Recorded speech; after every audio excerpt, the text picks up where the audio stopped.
I remember someone saying, yeah, our work from home plan is until the fall. And I was like, what? And that's when I was like, oh no. Hi, I'm Nina. And I'm Chris. And we are engaged. Oh yeah? We've been together for a little over 5 years. We met via Tinder.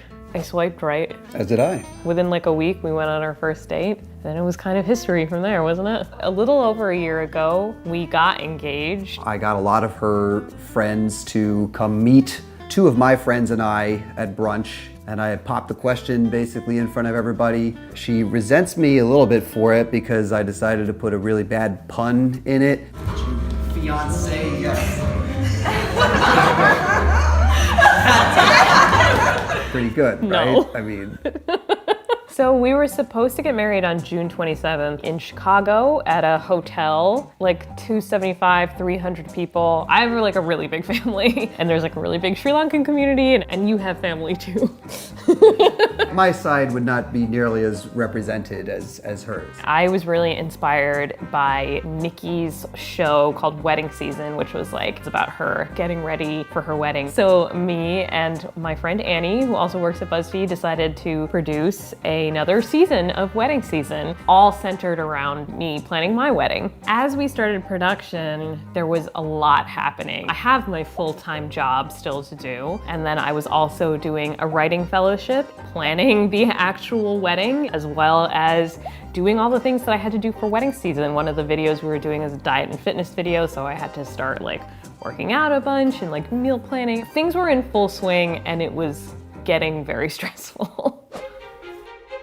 As we were kind of in the middle of production and shooting all these episodes, the pandemic started really affecting our lives. There were some kind of red flags happening that made us worry about the state of our wedding. I think the first for me anyways was that we got an email at work basically saying that we were gonna have to work from home extended, for a month, and then they would keep pushing back the deadline. And it was just like, it felt like, okay, I don't know when I'm going back into work. I'm the dean of a small pop music college. The end of our winter quarter was mid-March, which is basically right when you know what hits the fan. On the last day of school, the night before, I had to contact all the students, all the faculty, say, okay, last day of school is canceled, and that's kind of when I got a feeling, this was gonna be pretty bad and pretty serious.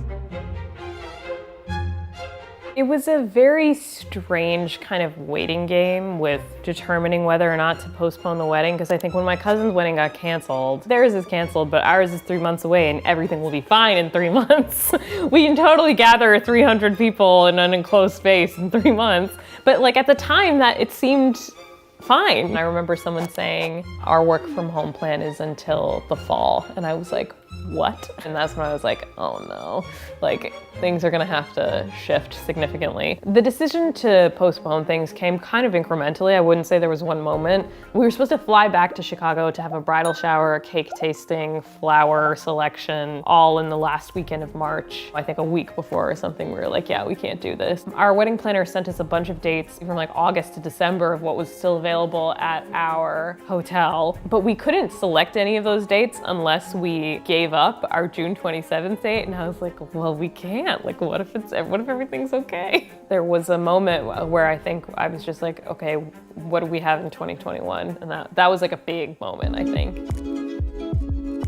They let us know that June 26th was available. Just take a Sharpie to all the invitations and everything. Just, change the 0 to a 1. It's easy. Once we realized all the vendors were available and our venue was accommodating us. After strong-arming them a bit, A little bit. Your mother bossed up, let them know what's up. For our vendors, because we're having our wedding in a hotel, the food is coming from the hotel. So we didn't have to do anything on that front. Food and alcohol was taken care of. With some of our vendors, we had pitched other dates to them where they weren't available. If they weren't available, they kept the deposits. We were incentivized to find a date where everyone was still available in order to not lose those deposits. Then we kind of had to reassess our contracts. Our DJ company was pretty chill. Like right when this all started, they were like, if it's within a year of your original date, we'll just move it, no charge, no problem. For some of our other vendors, for example, our photographer, she was not available for our new wedding date. So we're using a different photographer from that studio, and that came with a cost change. Some wedding vendors just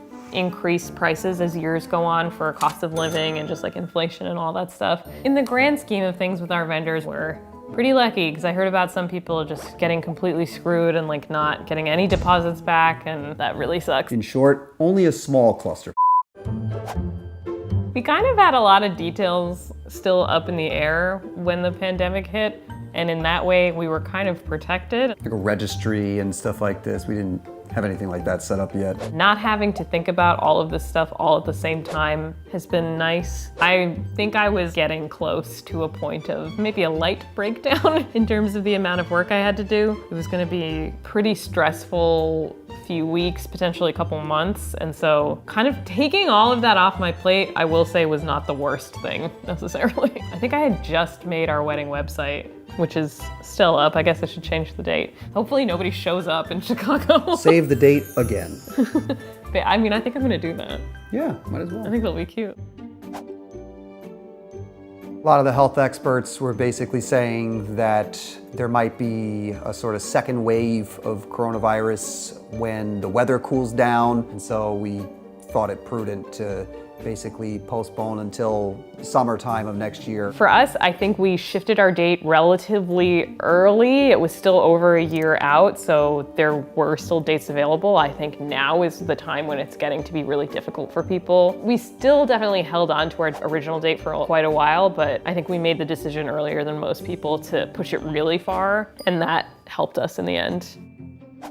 We had always planned to like get our marriage license from the courthouse, as people do in Chicago. I had always planned for that still to be like a cute thing that we did where we like got dressed up and maybe took some photos. Another reason to do a photo shoot. Our real wedding got pushed. Like I still want to get married. Yeah, I mean, we kind of had our hearts set on 2020, and so we really wanted to kind of honor that commitment to each other formally, even though we couldn't really do the hoopla shenanigans in June of this year. We still wanted to sort of sign the papers and, you know, make it official. We were kind of hoping that we could maybe have our courthouse wedding close to our original date, but one of the things we want is for our parents to be there. It's not super safe for our parents to travel right now. And then also the courts have not reopened yet, so we're kind of just playing it by ear in terms of when those two things will align so we can do it. But I do have hope that that will happen in 2020. It's been a little bit difficult emotionally in the sense of like, you know, we've basically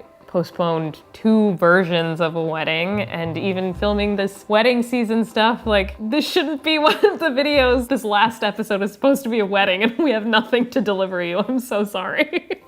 June 27th, 2020 is still a date that we want to be special to us, and I think we still want to do fun stuff on that day. We're gonna find our own little ways to celebrate. Like, I want to get dressed up. Yeah, you know, we crack open a bottle of something. It's not ideal that we've had to postpone all of this stuff, but we are very lucky that we have our health and we have each other. And we get to take more photo shoots. Okay.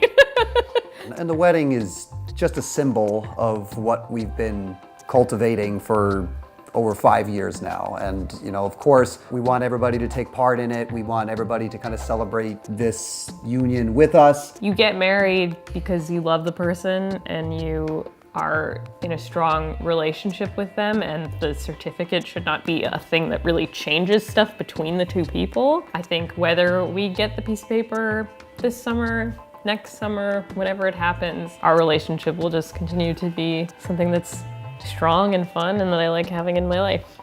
This is a great segue for a smooch. Okay. So hello. Hey. We are on our way to pick up some food from a very fancy Italian restaurant to kind of celebrate our original wedding date called Rosso Blu. We're gonna have a little night in and it's gonna be very cute and very special, right? And there's gonna be tequila shots. And there's gonna be tequila shots.